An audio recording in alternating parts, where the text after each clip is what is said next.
Ayos na! Ang lokal na pamahalaan ng Montalban Rodriguez Rizal suportado ang boxing event ng former 3 Division World Champion na si John Riel Casimero. Cuadro Alas Promotions aarangkada na.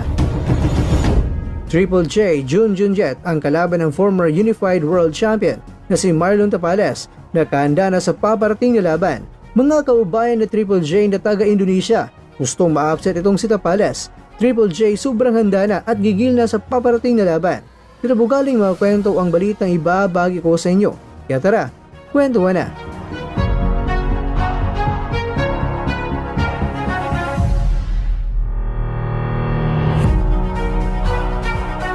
Maraming salamat Mayor General Ronnie Evangelista, Vice Mayor Edgardo Ompec Saison at Board Member Bro Romel Ayuson. Ganito ang caption ng Cuadro Alas It's My Boy na Facebook